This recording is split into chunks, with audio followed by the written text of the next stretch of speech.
조갑제 TV 시청자 여러분 안녕하십니까. 2020년 6월 12일 오전 11시입니다. 2년 전 6월 12일 싱가포르에서 트럼프 김정은 회담이 있었습니다. 역사적 회담이라고 했는데 역사적 회담이 맞습니다.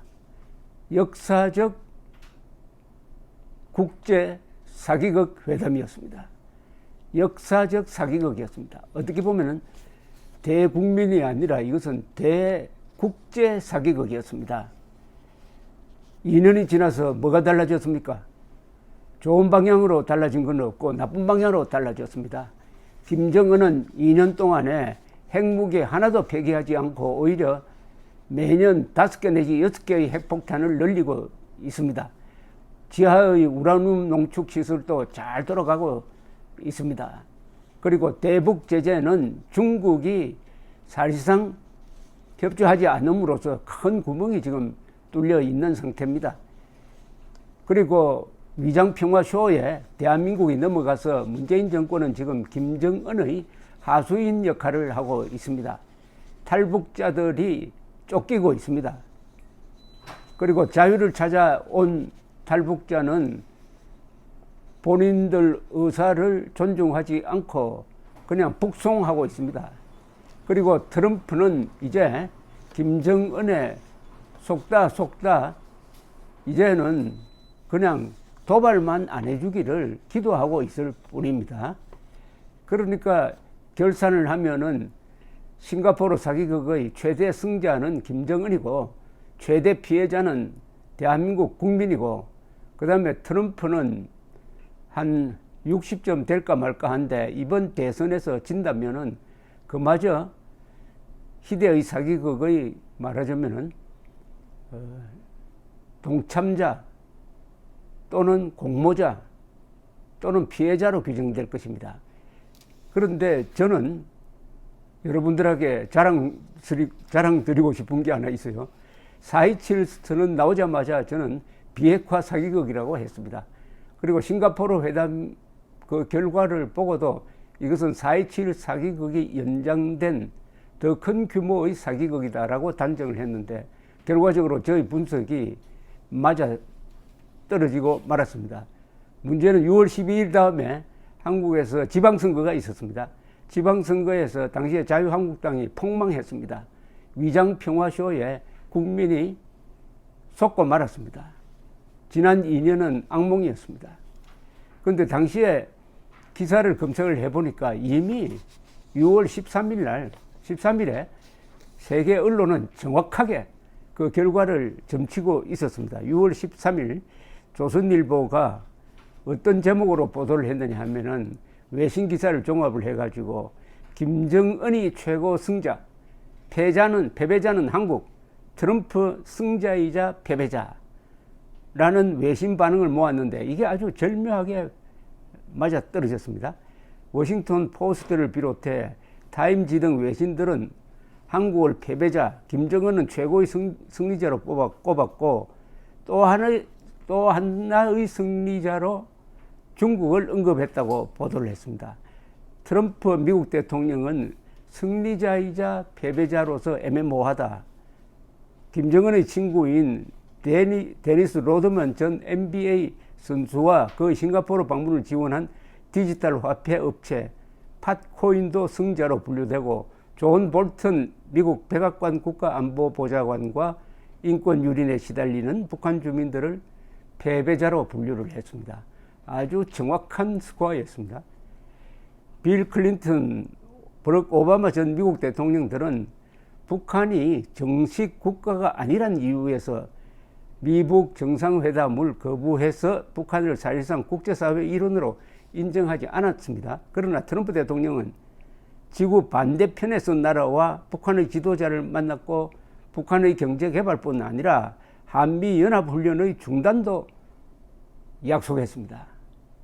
김정은은 미국이 요구했던 완전하고 검증 가능하며 불가역적인 비핵화, 이른바 CVID와 북한 정권의 범죄 행위에 대한 어떠한 변화도 약속하지 않았다. 그래서 김정은은 아무것도 포기하지 않은 채 원하는 것을 다 얻었다는 게 당시 외신들의 보도를 종합한 결과였습니다.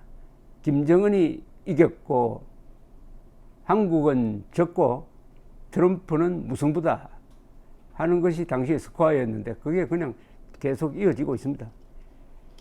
왜 그러면은 한국이 패배자로 지목되었느냐? 한국이라 하면 이게 문재인 정권으로 봐야 되겠죠. 트럼프 대통령이 북한과 협상 과정에서 그 협상 마치고 나와서 느닷없이 기자들 앞에서 한미연합훈련을 중단한다. 이것은 북한을 자극한다. 여기엔 돈이 든다. 해가지고 일방적으로 중단을 선언하고 말았습니다. 한국 정부는 깜짝 놀랐을 것이고 더구나 제임스 매티스 국방장관도 이 보도를 보고 알았다고 합니다. 적극적으로 큰 선물을 하나 준 거죠. 한 매체는 VOX라는 이 인터넷 매체는 이렇게 당시에 썼습니다. 문재인 대통령이 트럼프와 김정은의 만남을 위해 물심양면 협조했지만 뒤통수를 맞는 아이러니한 상황에 처했다. 북한이 비핵화라는 당근을 흔들며 트럼프를 이용해가지고 한국에 불리한 상황을 만들고 있다. 라고 아주 비꼬았습니다. 한미연합훈련은 한미동맹을 입증하는 중요한 군사적 행사로서 북한의 장기적인 목표가 한미군사동맹을 약화시키는 것이기 때문에 그때 트럼프의 한미연합훈련 중단 선언은 김정은에게 의외의 꽃다발을 선물을 했다. 이렇게 지목을 했습니다. 트럼프가 그러면 왜 승자이자 패자라는 평가를 받았냐 하면은 북한 지도자를 만난 역사상 첫 번째 미국 대통령이라는 점은 쳐줄만 하지만 북한이 이 회담을 통해 얻은 것에 비하면은 미국의 성과는 거의 없었다. 그러니까 핵전쟁의 위험을 낮추지도 못했다. 이렇게 평가가 되었습니다. 미라 랩 후프 예일대 로스쿨 교수는 물론 핵전쟁보다야 정상회담이 낫지만 지금까지 불거진 북한의 핵전쟁 가능성이 모두 트럼프 때문에 생긴 것이기 때문에 아무런 수확이 없다. 이렇게 혹평을 했습니다. 중국을 승자로 언급한 것은 중국이 한반도 비핵화 해법으로 제시한 상중단, 즉 북한 핵미사일 도발과 한미연합 군사훈련 중단, 그리고 상궤 병행, 한반도 비핵화 프로세스와 미북 평화협정체제 협상을 병행 추진하는 것이 어느 정도 받아들여졌다는 이유에서다. 이렇게 했는데 이때 트럼프가 돌아가면서 트위터를 하나 날렸습니다. 미국 국민 여러분, 이제부터 안심하고 주무셔도 됩니다. 이제 핵 문제 끝났습니다. 이렇게 이야기를 했습니다. 그리고 계속 리틀 로켓맨이라고 경멸해 마지 않았던 김정은을 띄우기 시작을 했습니다. 그래서 나중에는 어느 정도까지 하면 나는 사랑에 빠졌다라는, 그리고 김정은은 주민을 사랑하고 주민은 김정은을 좋아한다. 나는 사랑에 빠졌다 해가지고 사람이 완전히 180도 달라져 버리고 말았습니다. 이 항심이 없는 사람은 극에서 극으로 왔다 갔다 합니다. 중심이 약한 사람은, 중심이 약한 배가 이렇게 왼쪽 파도를 만나면 왼쪽으로 기울었다가 오른쪽으로 기울어서 승객들이 정신을 못 차리는 것과 마찬가지죠. 다만 여기서 이제 요 여세를 몰아가지고 작년 하노이 회담에서 김정은이가 이제 결정타를 먹이려고 했을 때는 트럼프가 넘어가지 않았습니다. 바로 그 옆에 존 볼턴이 아주 견제를 잘 했습니다. 그때 영변 핵시설을 폐기하겠다. 그 대신에 북한에 대한 제재를 해제해달라는 빅딜 카드를 갖고 나왔지만은 바로 그 자리에서 트럼프가 받아들이지 않고 그 회담을 깨버리고 말았습니다.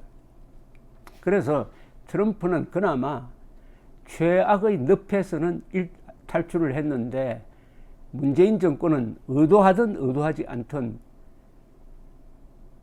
패배자의 길을 지금도 뚜벅뚜벅 걸어가면서 이제는 김정은의 수석 대변인이 아니라 김정은의 남한내 총독인지, 그래서 남쪽 대통령이라고 고백했는지 모르지만 하수인 역할을 좀 충실히 해가고 있는 게 지난 2년 동안의 싱가포르 회담 성적표입니다. 이제 국민들이 나서야 할 때입니다. 지금 일어나고 있는 것은 정권에 의한 국가 반역입니다. 이럴 때는 국민들이 국민 저항권을 행사해가지고 자유민주체제를 지키는 행동에 나설 때라는 것은 명백한 사실입니다. 문제는 용기가 있느냐, 조직이 되어 있느냐 하는 것이겠죠. 지난 2년 동안 참 마음고생 많이 했습니다. 감사합니다.